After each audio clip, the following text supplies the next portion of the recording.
Well, the main difference is that androgyny is not about gender, it's about union. The union of opposites. One way to explain the difference is very easy. With transgender people, the man might feel that he's trapped. The person feels they're a man trapped in a woman's body, or a woman trapped in a man's body, whereas in androgyny you're just trapped in the body. So androgyny is very much about the union of opposites, and, through that reunion, the transcendence of this binary world in this illusory, polarized social system. Of course, the orgasm. When people have an orgasm together, that's a moment of androgyny. And when people have a baby, the baby is androgynous, sexually. Because it is literally two people becoming one. Well, as you know, it went in steps. In the beginning it was very much romantic.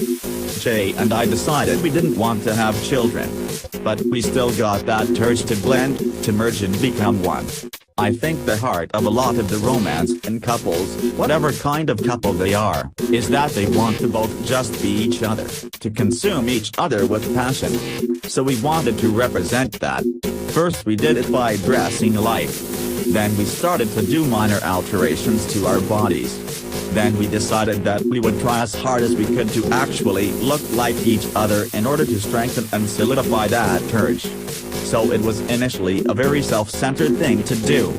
But once we started to think about it, we realized that it was a bit like William Burroughs and Brian Gysin in The Third Mind, where they said the two of them together would no longer be the writer of the piece. It's the two things cut up and being reassembled. That was the product of The Third Mind, the Q-tubs. We thought if we used each other as separate artists, or individuals, and we cut ourselves up, maybe we could create a third entity, which is a androgyne. So that's very much the third being, a new state of being. Burroughs always used to talk to me about how you short-circuit control. And Jay and I talked a very long time about that. And we decided that DNA was very much the recording, the two-link control. Perhaps even DNA is a parasite and we're just the vessels at its disposal.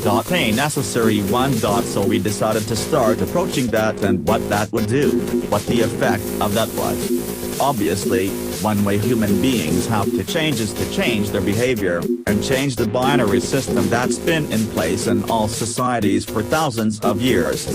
So that's when you get into evolution.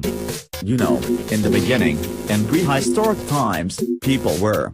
This isn't easy for me, because I keep just thinking about Jay being dead. The bottom line is that the human species has to realize the human body really is just a cheap suitcase. It is not sacred.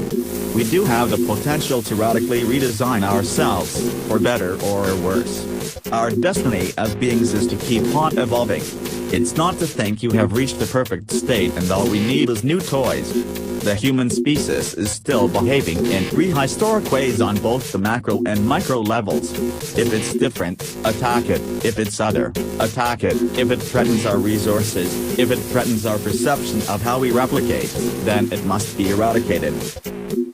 Or want to become. Yeah. But I also experience it as a person who is 57 and has been indoctrinated for most of my life to accept the binary world. And feeling a great sense of loss just in a romantic way, as an emotional person. Conceptually, I see that she has just broken through the final perceptual barrier. The human species won't exist if it carries on replicating pointlessly. I think it's very clear what we were concerned about when we began this, which was the ever-increasing polarization and reduction of ideas into dogma and paranoia, and this posturing that there's a right way and a wrong way. I'm right, you're wrong, and therefore I must attack you.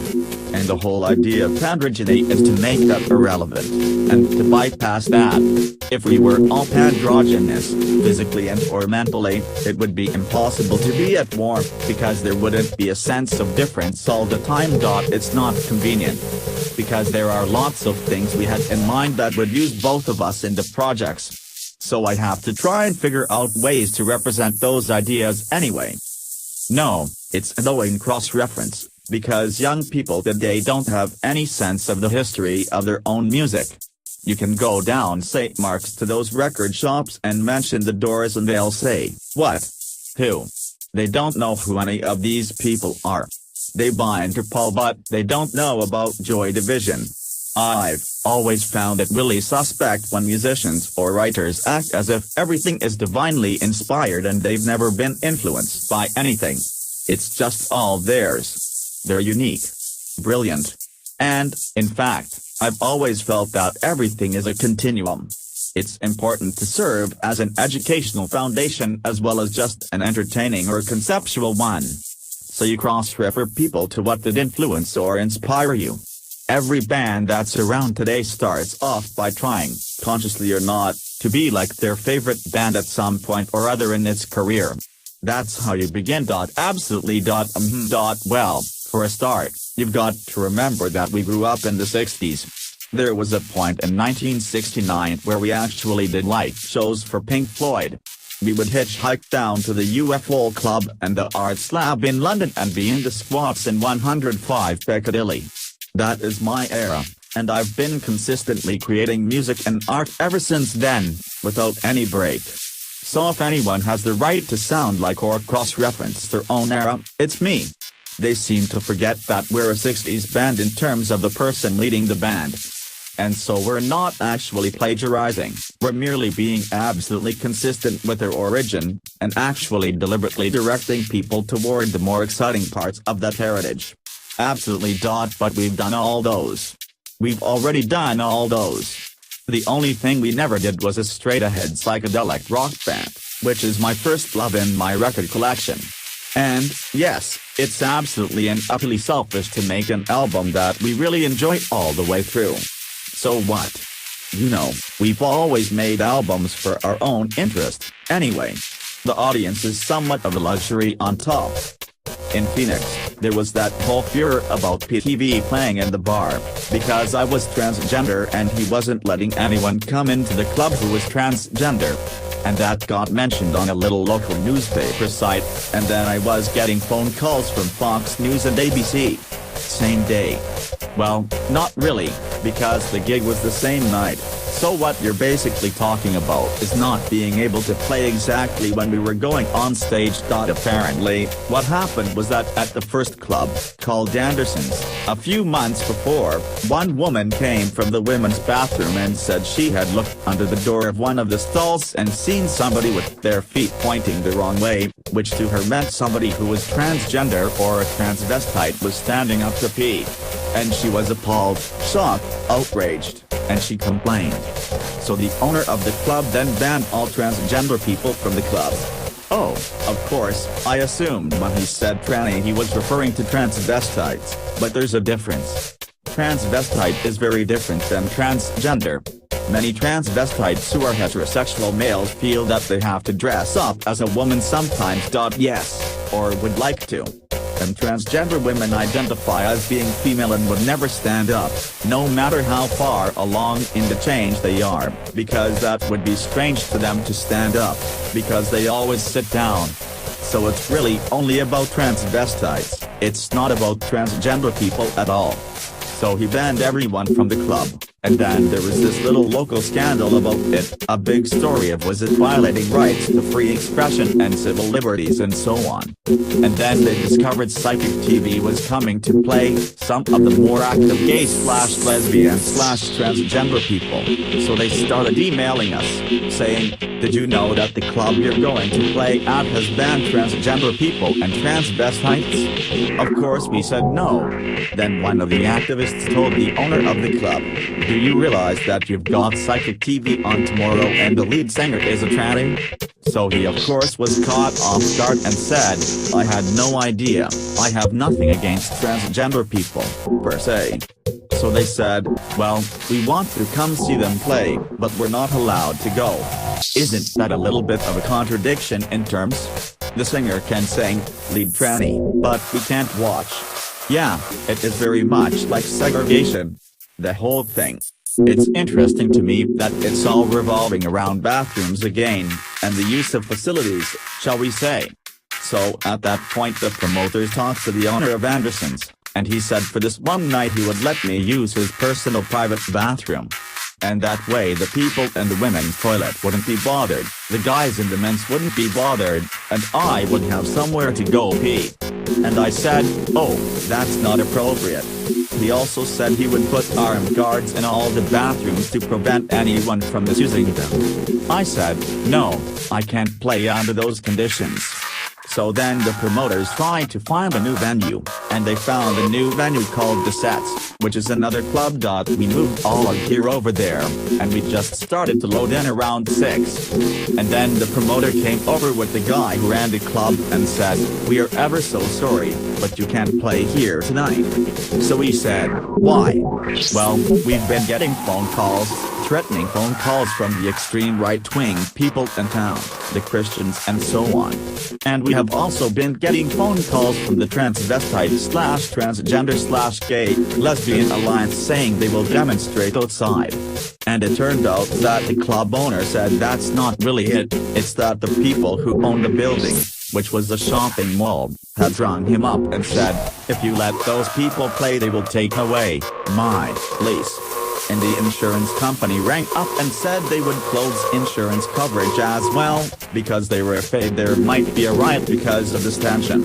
So then we were suddenly stuck with having to move again, and by then it was around 8 o'clock in the evening. And we finally ended up at a really run-down biker club. They were more than happy to let us play, but it was a tiny stage. I couldn't even take my bass off, and Daddy had to play with 3 drums. It was not the appropriate space. Oh, it was packed. And there was a really nice moment about halfway through. Because it was so packed, it had been 110 degrees that day, and everyone was drenched with sweat. So I just said, you know what? This is when the whole gig goes topless. So I took my shirt off, then the rest of the band did, and then about half the audience did.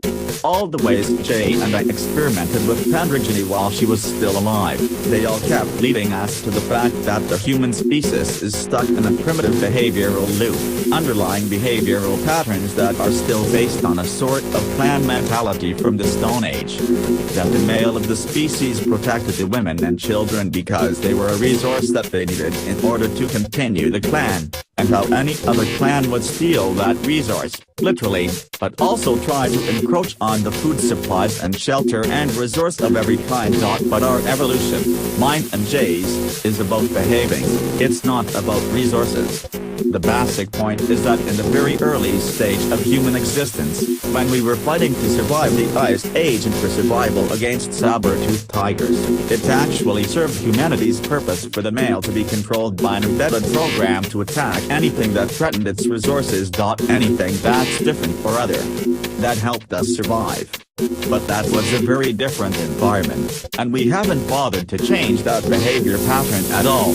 We've just made more and more incredibly complex and sophisticated and intricate environments. Because there are so many people at risk for the sake of a few who still work with that basic template. And unless we change that behavior, which is based on a very polarized dualistic system and very much about using violence and intimidation to maintain a status quo, if we don't change, then we're doomed. It's all to help the human species change its behavior. It happens because humans see themselves differently. That's the thing. If you change the way you are physically, we all know that it changes the way you perceive things. For example, somebody who becomes a quadriplegic perceives the world differently. This is what we felt was at least symbolically represented in the Pandriji, the commitment to absolute change, for the greater good and for the individual good. It's the whole thing, change the means of perception and you change the world. And I think it could happen on a macro level, and that level, too. Well, that's not what it was about. It's funny because Jay used to walk down St. Mark's Place with me and say what you were just saying, basically. She'd look around at all these people with their piercings here, there, and everywhere, and their tattoos, and she'd say, I blame you for this.